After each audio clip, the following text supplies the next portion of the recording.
ಸಚಿವ ಬಿ ನಾಗೇಂದ್ರ ಅವರ ವಿರುದ್ಧ ಬಿಜೆಪಿ ರಾಜಕೀಯ ಷಡ್ಯಂತ್ರ ನಡೆಸುತ್ತಿದೆ ಎಂದು ಆರೋಪಿಸಿ ಅವರ ಅಭಿಮಾನಿಗಳು ಹಾಗೂ ಕಾಂಗ್ರೆಸ್ ಕಾರ್ಯಕರ್ತರು ನಗರದಲ್ಲಿ ಬೃಹತ್ ಪಂಜಿನ ಮೆರವಣಿಗೆ ನಡೆಸಿದರು.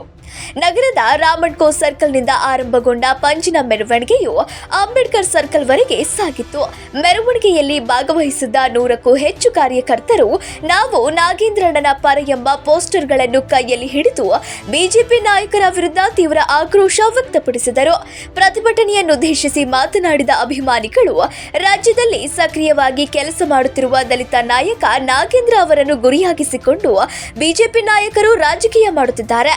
ಶಾಸನಸಭೆಯ ಕಲಾಪಗಳು ಸುಗಮವಾಗಿ ನಡೆಯಲು ಬಿಡದೆ ಕೇವಲ ನಾಗೇಂದ್ರ ಅವರನ್ನೇ ಟಾರ್ಗೆಟ್ ಮಾಡುತ್ತಿರುವುದು ಅವರ ದಲಿತ ವಿರೋಧಿ ನೀತಿಯನ್ನು ಎತ್ತಿ ಹಿಡಿಯುತ್ತದೆ ಎಂದು ಕಿಡಿಕಾರಿದರು.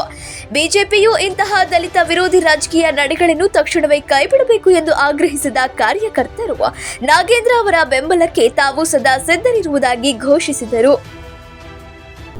ಯಾಕೆ ಪ್ರತಿಭಟನೆ ಮಾಡ್ತಿದ್ದೀವಿ ಅಂದರೆ ದಲಿತರನ್ನ ಗುರಿಯಾಗಿಸ್ತಾ ಇರ್ತಕ್ಕಂಥ ವಿಚಾರವಾಗಿ, ಅದರಲ್ಲೂ ವಿಶೇಷವಾಗಿ ದಲಿತರ ಮೇರು ನಾಯಕ ಬಳ್ಳಾರಿಯ ನಾಗೇಂದ್ರಣ್ಣ ಅವ್ರನ್ನ ಗುರಿಯಾಗಿಸಿರ್ತಕ್ಕಂಥ BJP ವಿರುದ್ಧ ನಾವು ಪ್ರತಿಭಟನೆ ಮಾಡ್ತಾಯಿದ್ದೀವಿ. ಉದ್ದೇಶ ಏನಂದರೆ, ಈ ದೇಶದಲ್ಲಿ ಎಲ್ಲ ರಾಜಕಾರಣಿಗಳ ಮೇಲೆ ಬಹುತೇಕ 56% ರಾಜಕಾರಣಿಗಳ ಮೇಲೆ ಮೊಕದ್ದಮೆಗಳಿದ್ದಾವೆ. ಎಲ್ಲರೂ ಕೂಡ ಬೇಲ್ ಮೇಲೆ ಹೊರಗಡೆ ಇದ್ದಾರೆ. ಈ ನೆಲದ ಕಾನೂನು ಆರೋಪಿಗೂ ಅಪರಾಧಿಗೂ ಇರ್ತಕ್ಕಂಥ ಸ್ಪಷ್ಟ ಜ್ಞಾನವನ್ನು ಕೊಟ್ಟಿದೆ. ನಾಗೇಂದ್ರಣ್ಣ ಆರೋಪಿ, ಅಪರಾಧಿ ಅಲ್ಲ. ಆರೋಪಿ ಆಗಿರೋದ್ರಿಂದನೇ ಈ ನೆಲದ ಕಾನೂನಿನಲ್ಲಿ ಅವರಿಗೆ ಬೇಲ್ ಸಿಕ್ಕಿದೆ. ಇವರು ಆ ವಿಚಾರ ಬಿಟ್ಟಿದ್ದಾರೆ. ಬೇಕಂತಲೇ ದಲಿತರನ್ನು ಗುರಿಯಾಗಿಸೋದೇ BJPಯವರ ಮೇನ್ ಅಜೆಂಡಾ. ಇದರಲ್ಲಿ ನಮ್ಮ ಸಮುದಾಯದವ್ರನ್ನ ಎತ್ಕಟ್ತಿದ್ದಾರೆ, ರಾಮುಲು ಸಾಹೇಬ್ರನ್ನ ಎತ್ಕಟ್ತಿದ್ದಾರೆ. ನಮ್ಮವ್ರ ಮೇಲೇ ನಮ್ಮವ್ರನ್ನ ಎತ್ಕಟ್ಟೋದು ಇದು BJPಯವರು ಹುನ್ನಾರ. ಯಾಕೆ ಇಷ್ಟು ದಿವಸ ಹಗರಣಾಗಿ ಎಷ್ಟು ದಿವಸ ಆಯಿತು, ಇವತ್ತು ಯಾಕೆ ನೆನಪಿ ಬಂತು ಇವರಿಗೆ? ನಾಗೇಂದ್ರಣ್ಣ ಯಾವಾಗ ಮಿನಿಸ್ಟರ್ ಆಗ್ತಿದ್ದಂಗೆ ಯಾಕೆ ಇವರಿಗೆ ನೆನಪಿ ಬಂತು? ಇಷ್ಟು ದಿವಸ ಕಡಲೆಪುರಿ ತಿಂತಿದ್ರು ಇವರೆಲ್ಲ. ಹೋದ್ ಸಾರಿ ರಾಮುಲ್ನ ಉಪಮುಖ್ಯಮಂತ್ರಿ ಮಾಡ್ತೀವಿ ಅಂತೇಳಿ ನಮ್ಮ ಸಮುದಾಯದ ಓಟ್ ಹಾಕ್ಸ್ಕೊಂಡು ಈ ಅಧಿಕಾರಕ್ಕೆ ಬಂದ್ರಲ್ಲ, ನಾಚಿಕೆ ಆಗಲ್ಲ ಇವರಿಗೆ ಮಾತಾಪಿರೋದಕ್ಕೆ?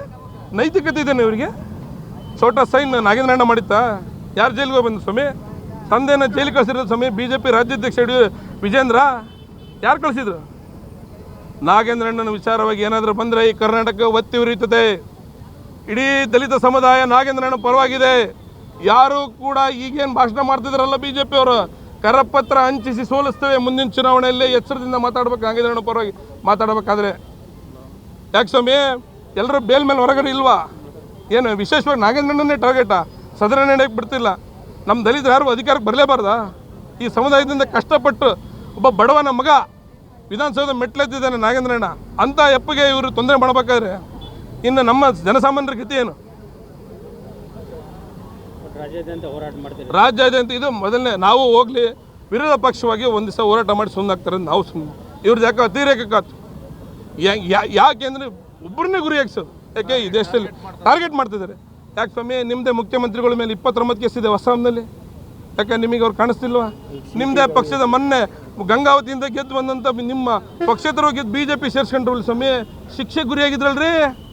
13 ವರ್ಷ ಶಿಕ್ಷೆ ಗುರಿಯಾಗಿದ್ರಲ್ರಿ. ಈಗಲೂ ಬೇಲ್ ಮೇಲಿದ್ದಾರೆ. ಪ್ರಕರಣದ ಇನ್ನೂ ಕೂಡ ಇದೆ. ಇಡೀ ಬಳ್ಳಾರಿ ಕೊಳ್ಳೆ ಹೊಡೆದಂಥ ಒಬ್ಬ ನಾಯಕ ನಿಮ್ಮ ಪಕ್ಷದಲ್ಲಿದ್ದಾನೆ. ಕರಿ T-ಶರ್ಟ್ ಹಾಕೊಂಡು ಪ್ರತಿಭಟನೆ ಮಾಡ್ತಾರಲ್ಲ, ನೈತಿಕತೆ ಇದೆ ಸ್ವಾಮಿ ನಿಮಗೆ? ನೈತಿಕತೆ ಅಂದ್ರೆ ಏನು ಸ್ವಾಮಿ? ನಾನು ಭ್ರಷ್ಟಾಚಾರದ ವಿರುದ್ಧ ಇದ್ದಾಗ ನನ್ನ ನೈತಿಕತೆ ಬರ್ತದೆ. ಯಾರು ಭ್ರಷ್ಟಾಚಾರದ ಪಿತಾಮಹಗಳಿದ್ದಾರೆ ಅವರು T-ಶರ್ಟ್ ಹಾಕೊಂಡು ಬಂದಿದ್ದಾರೆ. ಭೂತನ ಬಾಯಿಲಿ ಭಗವದ್ಗೀತೆ ಟೈಮ್. ಮತ್ತೆ ಇವರು ಸಂವಿಧಾನ ಬುಕ್ಸ್ ಹಿಡ್ಕೊಂಡ್ಬರ್ತಾರೆ. ಸಂವಿಧಾನ ಬುಕ್ಸ್ ಹಿಡ್ಕೊಳಕ್ಕೂ ಕೂಡ ನೈತಿಕತೆ ಇರಬೇಕು. ನಾಗೇಂದ್ರಣ್ಣನ ಯಾರಾದರೂ ಟಾರ್ಗೆಟ್ ಮಾಡಿದರೆ ಅಂಥವ್ರ ವಿರುದ್ಧ ಇಡೀ ದಲಿತ ಸಮುದಾಯ ಟಾರ್ಗೆಟ್ ಮಾಡ್ತದೆ. ಇದರಲ್ಲಿ ಎರಡನೇ ಮಾತೇ ಇಲ್ಲ. BJP ಕಚೇರಿ ಮುತ್ತಿಗೆ ಹಾಕ್ತೇವೆ. ಯಾವ್ಯಾವ ಶಾಸಕರು ಮಾಜಿ ಶಾಸಕರಿದ್ದಾರೆ ಅವರಿಗೆಲ್ಲ ಕರಪತ್ರ ಹಂಚಿಸಿ ಸೋಲಿಸ್ತೇವೆ. ಇದು ಘಂಟಾಘೋಷವಾಗಿ ಇಡೀ ದಲಿತ ಸಮುದಾಯ ಪರವಾಗಿ, ನಾಗೇಂದ್ರಣ್ಣ ಅವರ ಅಭಿಮಾನಿಗಳ ಪರವಾಗಿ ನಾವು ಹೇಳ್ತಿದ್ದೇವೆ. ದಾವಣಗೆರೆಯಿಂದ ಇದು ಚಲೋ ಆಗಿದೆ. ದಾವಣಗೆರೆಯಿಂದ ಯಾವುದೇ ಪ್ರೋಗ್ರಾಮ್ ಸ್ಟಾರ್ಟ್ ಆದರೂ ಕೂಡ ಅದು ಸೋಲಲ್ಲ. ನಾಗೇಂದ್ರಣ್ಣನ ವಿಚಾರದಲ್ಲಿ ಕೂಡ ನಾವು ಸೋಲ ಮಾತೇ ಇಲ್ಲ. ನಾಗೇಂದ್ರಣ್ಣ ನಾವಿದ್ದೇವೆ, ನೀವು ಯಾವುದೇ ಕಾರಣಕ್ಕೂ ಕೂಡ ರಾಜೀನಾಮೆ ಕೊಡ್ಕೂಡ್ದು. BJPಯವರ ಗೊಡ್ಡ ಬೆದರಿಕೆಗೆ ಎದುರೇ ಕಾಂಗ್ರೆಸ್ ಹೈಕಮಾಂಡ್ ಕೂಡ ನಾಗೇಂದ್ರಣ್ಣವ್ರನ್ನ ನಿರ್ಲಕ್ಷ್ಯ ಮಾಡಬಾರ್ದು. ಮಾಡಿದರೆ ಯಾರು ಮಾಡ್ತಾರೋ ಅವ್ರ ವಿರುದ್ಧ ಇರ್ತೇವೆ. ನಾಗೇಂದ್ರಣ್ಣ ಪರ ನಾವಿರ್ತೇವೆ. ನಾಗೇಂದ್ರಣ್ಣ ಎಲ್ಲಿರ್ತದೆ, ನಾಗೇಂದ್ರಣ್ಣ ಪರವಾಗಿ ಈ ಸಮುದಾಯ, ದಲಿತ ಸಮುದಾಯ ಇರ್ತದೆ. ಈ ಪಂಜಿನ ಮೆರವಣಿಗೆ ಪ್ರತಿಭಟನೆ ಇಟ್ಕೊಂಡಿರ್ತಕ್ಕಂಥ ಕಾರಣ ಏನು, ಭ್ರಷ್ಟ BJP ಅವರು ಈ ದೇಶದ ವಿದ್ಯಾರ್ಥಿಗಳ ಮೇಲೆ ಗೋಲಿಬಾರ್ ಮಾಡಿಸ್ತಿರ್ತಕ್ಕಂಥ BJP ಅವರು ಇವತ್ತು ನಮ್ಮ ಪ್ರಶ್ನಾತೀತ ನಾಯಕ, ಹಿಂದುಳಿದ ವರ್ಗದ ನಾಯಕ ಆಗಿರ್ತಕ್ಕಂಥ ನಮ್ಮ ನಾಗೇಂದ್ರಣ್ಣನವರ ರಾಜೀನಾಮೆಯನ್ನು ಕೇಳ್ತಾರ ಉದ್ದೇಶಕ್ಕೋಸ್ಕರ ಇವತ್ತು ನಾಗೇಂದ್ರಣ್ಣನ ಪರವಾಗಿ ನಮ್ಮ ಎಲ್ಲ ವರ್ಗದ ನಾಯಕರುಗಳು, ಲೀಡರ್ಗಳು, ಮುಖಂಡರುಗಳು ಸೇರಿ ಇವತ್ತು ಪ್ರತಿಭಟನೆಯನ್ನು ಮಾಡ್ತಾ ಇದ್ದೇವೆ. ನಾನು ಈ ದಾವಣಗೆರೆಯಿಂದ BJP ಅವರಿಗೆ ಹೇಳಲಿಕ್ಕೆ ಬಯಸ್ತೇವೆ, ನೀವು ಸೋಮವಾರದಿಂದ ನಡ್ತಕ್ಕಂಥ ಅಸೆಂಬ್ಲಿಯಲ್ಲಿ ಏನಾದರೂ ಇನ್ನೊಂದು ಬಾರಿ ನಾಗೇಂದ್ರಣ್ಣ ವಿರುದ್ಧವಾಗಿ ನೀವು ಪ್ರತಿಭಟನೆ ಮಾಡೋದು, ರಾಜೀನಾಮೆ ಕೇಳೋದು ಮಾಡಿದರೆ ನಾವು ಕರ್ನಾಟಕದಲ್ಲಿರ್ತಕ್ಕಂಥ 224 ಕ್ಷೇತ್ರಗಳಲ್ಲೂ BJP ವಿರುದ್ಧವಾಗಿ ಏನು ನಮ್ಮ ದಲಿತರು, ಹಿಂದುಳಿದ ವರ್ಗವರು, ರೈತರು, ವಿದ್ಯಾರ್ಥಿಗಳನ್ನ ಎಲ್ಲ ಸಂಘಟನೆ ಮಾಡ್ಕೊಂಡು ನಿಮ್ಮನ್ನು ಮುಂಬರ್ತಕ್ಕಂಥ ಚುನಾವಣೆಯಲ್ಲಿ ಸೋಲ್ಸ್ತಕ್ಕಂಥ ಕೆಲಸವನ್ನು ಮಾಡಬೇಕಾಗ್ತದೆ. ದಯವಿಟ್ಟು ಅದಕ್ಕೆ ಅನುವು ಮಾಡಿಕೊಡದೆ ಸುಸೂತ್ರವಾಗಿ ಅಸೆಂಬ್ಲಿಯನ್ನು ನಡೆಯಲಿಕ್ಕೆ ಬಿಡಬೇಕು. ಏನು ಬರಗಾಲ ಬಂದಿದೆ, ರೈತರ ಪರವಾಗಿ ನಿಮ್ಮ ಧ್ವನಿಯನ್ನು ಎತ್ತರಿ, ವಿದ್ಯಾರ್ಥಿಗಳ ಪರವಾಗಿ ನಿಮ್ಮ ಧ್ವನಿಯನ್ನು ಎತ್ತರಿ. ಮಳೆ ಬರ್ತಾ ಇಲ್ಲ, ಕುಡಿಯ ನೀರಿನ ಬಗ್ಗೆ ನಿಮ್ಮ ಧ್ವನಿಯನ್ನು ಎತ್ತರಿ. ಮುಖ್ಯಮಂತ್ರಿಗಳು ಕರೀತಾ ಇದ್ದಾರೆ ನಿಮ್ಮನ್ನು ಅಸೆಂಬ್ಲಿ, ಬರ್ರಿ ಪ್ರಶ್ನೆ ಕೇಳ್ರಿ, ನಾವು ಉತ್ತರ ಕೊಡಲಿಕ್ಕೆ ತಯಾರಿದ್ದೇವೆ, ಚರ್ಚೆ ಮಾಡಿರಿ ಅಂತ ಕರೆದ್ರೆ ಸುಮ್ಮನೆ ಕೇಕೆ ಹೊಡ್ಕೊಂತ ಹೋಗ್ತಾ ಇದ್ದೀರಿ. ಇದಾಗಬಾರ್ದು. ಸೋಮವಾರದಿಂದ ಆರಂಭವಾಗಿರ್ತಕ್ಕಂಥ ಅಸೆಂಬ್ಲಿಯಲ್ಲಿ ತಾವು ಸೈಲೆಂಟ್ ಆಗಿರ್ಬೇಕು. ನೀವು ಏನಿದ್ರು ಪ್ರಶ್ನೆನ ಅಸೆಂಬ್ಲಿಯಲ್ಲಿ ಕೇಳ್ರಿ, ನಮ್ಮ ಮುಖ್ಯಮಂತ್ರಿಗಳು ಉತ್ತರ ಕೊಡ್ತಾರೆ ಅಂತಕ್ಕಂಥ ಮಾತನ್ನು ಹೇಳಲಿಕ್ಕೆ ಬಯಸ್ತೀವಿ. ಏನು BJP ಅವರು ಕಪ್ಪು ಬಟ್ಟೆ ಧರಿಸಿ ಸದನದ ಒಳಗೆ ಸದನ ನಡೆಯಕ್ಕೆ ಬಿಡಲಿದ್ದಂಗೆ ಜನರ ದುಡ್ಡನ್ನು ಹಾಳು ಮಾಡ್ತಾ ಏನು ಇವರೇನು ಹುನ್ನಾರ ನಡೆಸ್ತಿದ್ದಾರೆ, ಅವು ಯಾವಕ್ಕೂ ನಾಗೇಂದ್ರಣ್ಣ ಅವರ ಅಭಿಮಾನಿಗಳು ಬಗ್ಗಲ್ಲ, ಜಗ್ಗಲ್ಲ.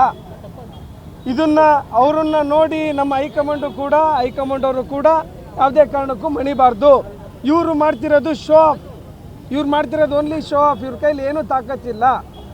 ನಾವು ಇದೇ ರೀತಿ ಮುಂದುವರೆದ್ರೆ BJP ಅವರಿಗೆ ಎಚ್ಚರಿಕೆ ಕೊಡ್ತಾ ಇದ್ದೀವಿ. ನಮ್ಮ ಸಮುದಾಯ, ದಲಿತ ಸಮುದಾಯ, ಹಿಂದುಳಿದ ವರ್ಗ ಸಮುದಾಯ, ನಿಮ್ಮ ಎಲೆಕ್ಷನ್ ಇನ್ನೂ ದೂರ ಇಲ್ಲ ಸ್ವಾಮಿ, ಇನ್ನು 2 ವರ್ಷ ಇರೋದು, ಇಲ್ಲ 1.5 ವರ್ಷ ಇರೋದಷ್ಟೇ. ವಾಲಂಟ್ರಿಯಾಗಿ ಕರಪತ್ರ ಹಂಚಿ ನಮ್ಮ ದಲಿತರಿಗೆ ನೀವೇನು ಅನ್ಯಾಯ ಮಾಡ್ತಿದ್ದೀರಿ ಅದಕ್ಕೆ ತಕ್ಕ ಪಾಠ ತೋರಿಸ್ತೀವಿ ಅಂತಂದು ಮುಂದಿನ ದಿನಗಳೇ ನಾವು ಈಗಲೇ ಎಚ್ಚರಿಕೆ ಕೊಡ್ತಾ ಇದ್ದೀವಿ. ಈಗಲೇ ನೀವು ಇದನ್ನು ವಾಪಸ್ ತಗೊಂಡು ನೀವು ಸದನ ನಡೆಯೋಕ್ಕೆ ಅವಕಾಶ ಕೊಡ್ರಿ. ಆಮೇಲೆ ನಾಗೇಂದ್ರಣ್ಣ ನೋಡಿರಿ ಸ್ವಾಮಿ, ಈಗ ಪಾರ್ಲಿಮೆಂಟ್ ಒಳಗೆ 36% ಜನಗಳ ಮೇಲೆ ಕ್ರೈಮ್ ಕೇಸ್ ಇದೆ, 4 ಜನಗಳ ಮೇಲೆ ರೇಪ್ ಕೇಸ್ ಇದೆ. ಅವ್ರನ್ನ ಯಾಕೆ ಕುಂದಿರ್ಸ್ಕೊಂಡಿದ್ದೀರ ನೀವು? ನಿಮಗೆ ಕೇಳೋರು ಯಾರು ಇಲ್ವಾ? ನಿಮಗೆ ಯಾರು ಏನು ಪ್ರಶ್ನೆ ಮಾಡಿಬಿಟ್ರೆ ಅವರು ದೇಶದ್ರೋಹಿಗಳು. ನಿಮಗೆ ಯಾರು ಪ್ರಶ್ನೆನೇ ಮಾಡಬಾರ್ದಾ? ನೀವು ಫಸ್ಟ್ ಸರಿ ಇರ್ರಿ, ನೀವು ಫಸ್ಟು ಸರಿ ಇದ್ದು ಬೇರೆಯವ್ರಿಗೆ ಹೇಳ್ರಿ.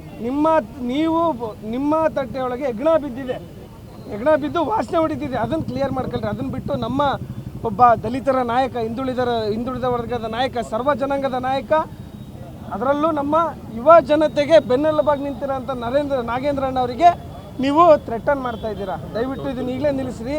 ಇದು ನಿಲ್ಲಿಸಲಿಲ್ಲ ಅಂದರೆ ಕರ್ನಾಟಕ ಒತ್ತುರಿತದೆ ಇನ್ನು ಮುಂದಿನ ದಿನಗಳಂತ ಹೇಳಕ್ಕೆ ಇಷ್ಟಪಡ್ತೀನಿ.